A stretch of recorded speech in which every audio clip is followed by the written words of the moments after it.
Story by Ruth and Jack Gruner. Read by Stephen Kaplan.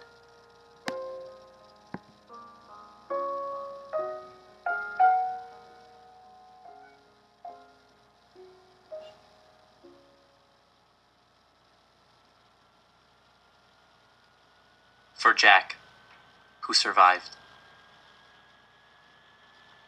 Kraków, Poland, 1939 to 1942.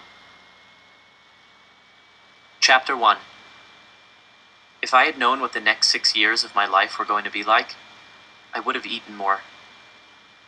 I wouldn't have complained about brushing my teeth, or taking a bath, or going to bed at 8 o'clock every night. I would have played more, laughed more. I would have hugged my parents and told them I loved them. But I was 10 years old, and I had no idea of the nightmare that was to come. None of us did. It was the beginning of September, and we all sat around the big table in the dining room of my family's flat on Krakuza Street, eating and drinking and talking. My parents, my aunts and uncles, my cousins, and me, Jakob, although everybody called me by my Polish name, Janek. "The Jews must disappear from Europe. That's what Hitler said," Uncle Moshe said, reaching for another pastry. "I don't know how much more clear he could be." I shivered. I'd heard Hitler, the German Führer, give speeches on the radio. Führer meant leader in German. It was what the Germans called their president now. Hitler was always talking about the Jewish menace and how Germany and the rest of Europe should be Jew-free. I was a Jew, and I lived in Europe, and I didn't want to disappear. I loved my house and my city. "The British and the French have already declared war on him," my father said. "Soon the Americans will join them. They won't let Germany roll over all of Europe." "He's already annexed Austria and Czechoslovakia," said Uncle Abraham. "And now he invades Poland." My father sipped his coffee.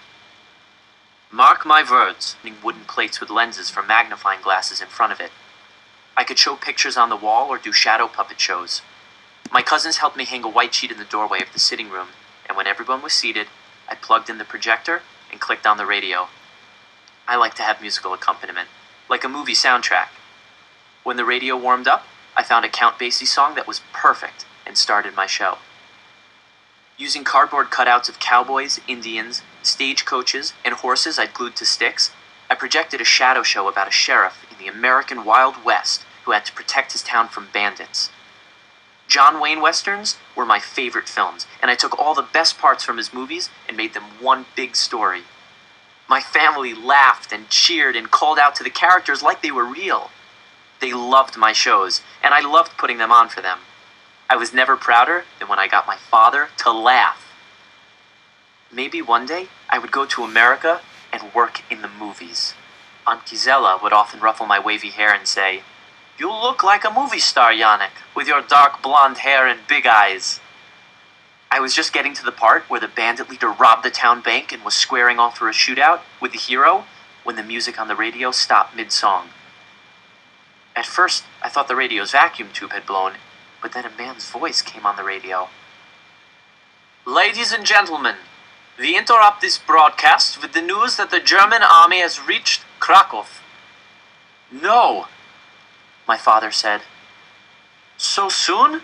Uncle Moshe said. "It's been only 6 days. Where's the Polish army?" I came out from behind the sheet in the doorway to listen. While the radio announcer talked about Polish forces withdrawing to Łódź and Warsaw, there was a big boom, and my mother's teacups rattled in their saucers. My cousins and I ran to the window to look outside. Dark smoke curled into the sky over the rooftops of Podgoje, our neighborhood. Someone cried out on the next street, and the church bells of Wawel Cathedral rang out in alarm. It was too late. The Germans were here. If I had only known then what I know now, I would have run. I wouldn't have stopped to pack a bag, or say goodbye to my friends, or to even unplug my projector. None of us would have. We would have run for the woods outside of town and never looked back. But we didn't. We just sat there in my family's flat, listening to the radio and watching the sky over Kraków turn black.